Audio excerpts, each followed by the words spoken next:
guys, and welcome back to the channel. So we just got back from the beach, but we are going to talk about something today, something that a lot of you guys might be wondering in reference to this truck. So we're going to hit a lot of details. It's going to be a lot of talking in this video, less actually doing things, just more of talk. Now that I got my slushy, the topic that we'll be talking about today is, do I regret buying an LB7 over an LLY or an LBZ? I'm going to kind of go through my experience with my LB7, my thoughts and kind of my concerns, and answer some questions possibly. Now, I have only had this truck since December, so I mean there's a lot of pros and cons to any type of diesel, but we're going to go through just a couple things here and there.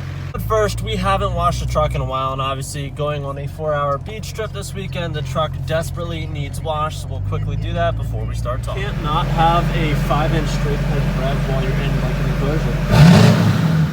Yep. As you can see, she is pretty dirty. I mean, literally terrible.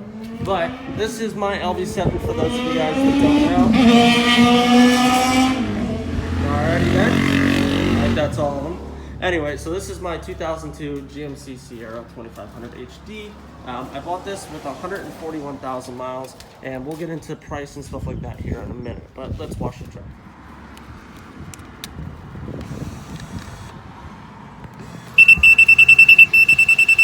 Oh yeah, that's freaking awesome. It only gives me 9 minutes, so we'll add a couple more bucks in.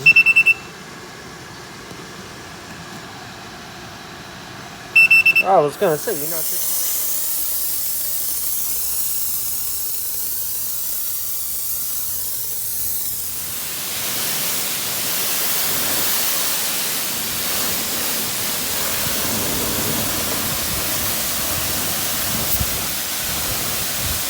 Alright, so now that she's washed up and looking 1,000 times better than what she did when we got in here, I mean, obviously, she's still wet, but you can definitely tell she looks a lot better now than what she did.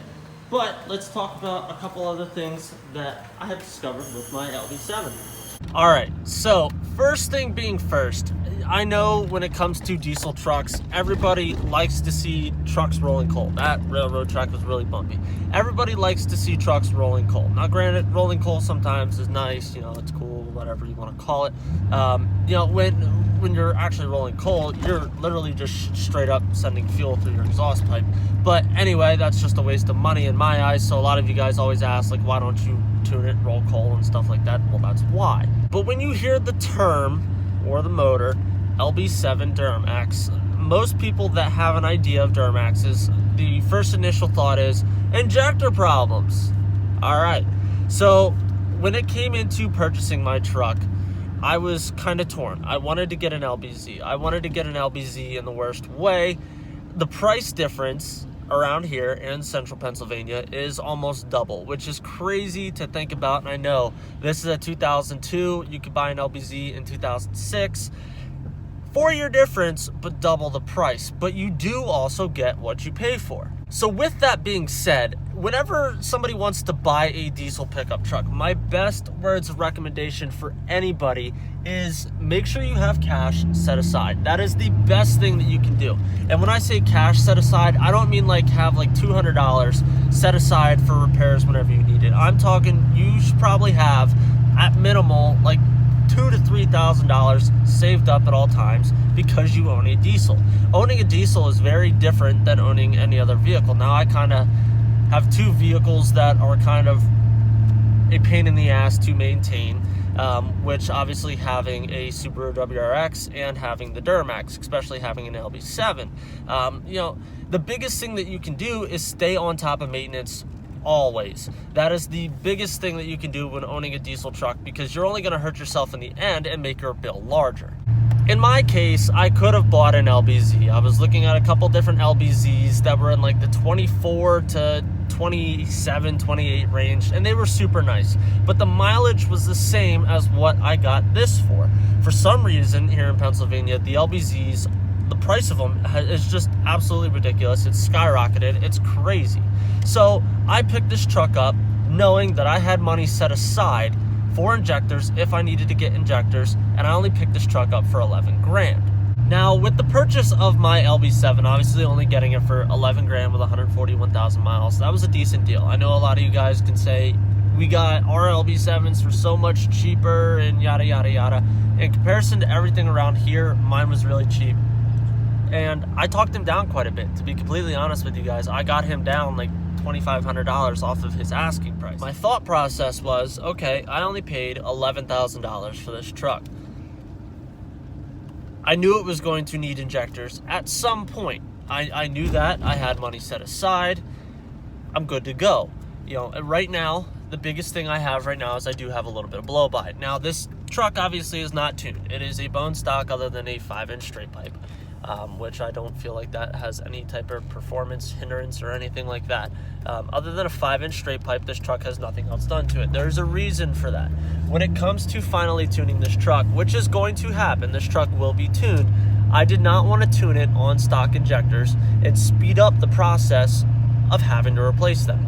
So as it sits right now, I do have a little bit of blow by.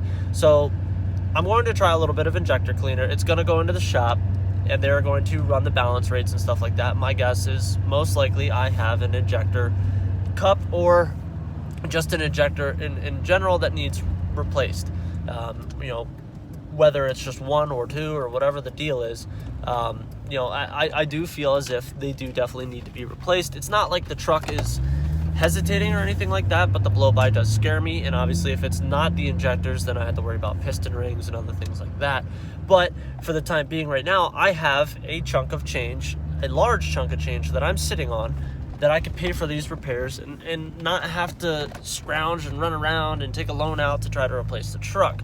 That goes back to the whole having money set aside. When I bought this truck, I knew damn well I was going to have to spend roughly $3,600 at some point to replace the injectors. All in all, in a nutshell, do I regret getting an LB7? Absolutely not, because by the time I am done with replacing injectors and stuff like that in this truck is still going to be a low mileage truck. Obviously now it's, I think, at like 152,000 miles or something like that. So I've driven it quite a bit over the past 6 months. Nothing crazy, but it'll have fresh injectors, which corrects fucking pissed tits, which will correct the majority of the LB7 issues. So with that being said, for $14,600, I in essence have a perfectly running Duramax. So one of the biggest questions that you guys ask is, if I could afford to get a newer truck, would I get a newer truck? So with all the emission stuff, especially in Pennsylvania, I would never see myself buying a newer truck to dick around with, newer than 2007. So that puts me in the LBZ years, which is why I wanted to get one. But now obviously you guys have seen on Instagram, my brother has an LML. Is that a great truck? Yes, it is a fantastic truck. Don't get me wrong. Would I be able to afford an LML right now? Probably. Do I want to put myself in the financial bind where I'm paying on a $40,000, $50,000 truck? No, not at the moment. Obviously, I would like to get a house and stuff like that first. Get the LT1 swap done in the drag Camaro. You know, there's a lot of money that's going to get dumped into that. When I say a lot of money, I mean, you guys know that the build of that is not going to cost too terribly much. But the most expensive part, obviously, is going to be getting the LT1 motor and getting a T56 trans. That's the trans that I'm looking to run is a T56 trans. Now, while the truck's running, it's going to be kind of hard to see if you can even see it all. There is a little bit of blow-by. It's a very light haze right now. If we go up towards the front of the truck, you guys would be able to see underneath. I mean, if it wasn't raining, you guys would be able to see it a lot better. But underneath, it does blow a decent amount of blow-by. You can kind of see a little bit of the haze coming across there.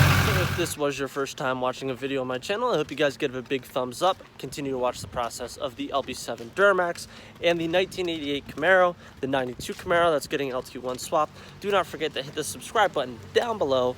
Click the bell, that way you guys get notifications when I post a video. Till the next one, guys, see ya.